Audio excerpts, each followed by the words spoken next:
এই ভিডিওতে আমি আপনাদের দেখাবো যে কীভাবে আপনারা আপনাদের ফেসবুক পেজ ডিলিট করবেন। তো ফেসবুক পেজ ডিলিট করার জন্য আপনারা আপনাদের ফোন থেকে ফেসবুক অ্যাপ্লিকেশনটি ওপেন করবেন।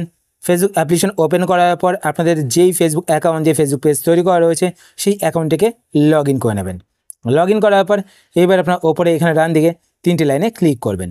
3টি লাইনে ক্লিক করার পর এবার আপনার এখানে আপনাদের নাম দেখতে পাবেন, নামের পাশে এখানে অ্যারো বাটন দেখতে পাবেন। তো আপনার অ্যারো বাটনে ক্লিক করবেন। অ্যারো বাটনে ক্লিক করলে কিন্তু এখানে আপনারা আপনাদের ফেসবুক পেজটি দেখতে পাবেন। এবার আপনারা আপনাদের যেই ফেসবুক পেজটি ডিলিট করতে চান সেই ফেসবুক পেজটি এখান থেকে সিলেক্ট করবেন। সিলেক্ট করলে কিন্তু সেই ফেসবুক পেজে আপনারা সুইচ হয়ে যাবেন। এইবার আপনারা কী করবেন, ওপরে এখানে ডান দিকে 3টে লাইনে ক্লিক করবেন। 3টে লাইনে ক্লিক করার পর এইবার আপনার নিচের দিকে চলে আসবেন। নিচের দিকে আসার পর এখানে একটি অপশান আপনারা দেখতে পাবেন, সেটিংস অ্যান্ড প্রাইভেসি। তো আপনার সেটিংস অ্যান্ড প্রাইভেসি এই অপশানটিতে ক্লিক করবেন। এই অপশানে ক্লিক করার পর এবার আপনারা এখানে একটি অপশান দেখতে পাবেন, সেটিংস। তো আপনার সেটিংস অপশানটিতে ক্লিক করবেন। সেটিংস অপশানে ক্লিক করার পর এবার আপনার নিচের দিকে চলে আসবেন। নিচের দিকে আসার পর এখানে একটি অপশান আপনারা দেখতে পাবেন, অ্যাক্সেস অ্যান্ড কন্ট্রোল। তো আপনার অ্যাক্সেস অ্যান্ড কন্ট্রোল এই অপশানেতে ক্লিক করবেন। এই অপশানে ক্লিক করার পর এইবার আপনারা এখানে একটি অপশান দেখতে পাবেন, ডিঅ্যাক্টিভেশন অ্যান্ড ডিলিশন। তো আপনার ডিঅ্যাক্টিভেশন অ্যান্ড ডিলিশন এই অপশানেতে ক্লিক করবেন। এই অপশানে ক্লিক করার পর এবার আপনারা এখানে একটি অপশান দেখতে পাবেন, ডিলিট পেজ। তো আপনার ডিলিট পেজ এই অপশানটি সিলেক্ট করবেন। সিলেক্ট করার পর আপনারা কন্টিনিউ বাটনে ক্লিক করবেন। কন্টিনিউ বাটনে ক্লিক করার পর এবার আপনারা এখান থেকে একটি রিজন সিলেক্ট করবেন, যেই রিজনের জন্য আপনারা আপনাদের ফেসবুক পেজটিকে ডিলিট করতে চাইছেন।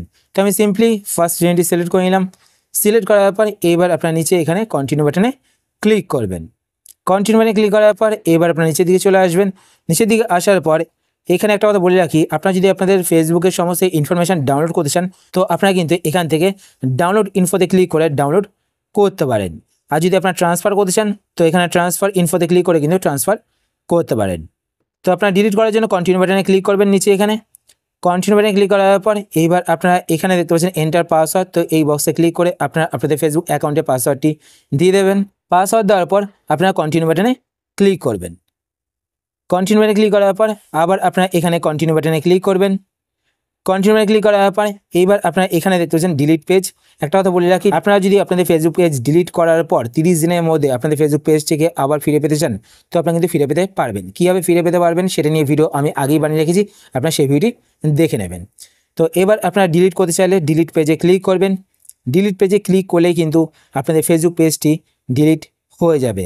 আর ফেসবুক পেজ ডিলিট করার 30 দিন পর কিন্তু আপনাদের ফেসবুক পেজটি পার্মানেন্টলি ডিলিট হয়ে যাবে। তো এইভাবে কিন্তু আপনারা আপনাদের ফেসবুক পেজ ডিলিট করতে পারেন। আশা করছি আজকে ভিডিও আপনাদের হেল্পফুল হয়েছে। যদি হেল্পফুল হয়ে থাকে তাহলে অবশ্যই লাইক করে দেবেন। আর আপনারা যদি এই চ্যানেলে নতুন হয়ে থাকেন তো চ্যানেলকে সাবস্ক্রাইব করে পাশে বেল আইকনটি কল করে রাখবেন এরকম নতুন নতুন ফেসবুক টিপস সেটের ভিডিও নোটিফিকেশন পেতে। আর আপনারা যদি ফেসবুক পেজ থেকে ভিডিও দেখে থাকেন তো পেজটিকে লাইক এবং ফলো করে পেজের সাথে অবশ্যই থাকবেন। তো আজকের মতো এই পর্যন্তই, আবার দেখা হবে আপনার সাথে নতুন একটি ভিডিওতে। তো টাটা, সবাই ভালো থাকবেন।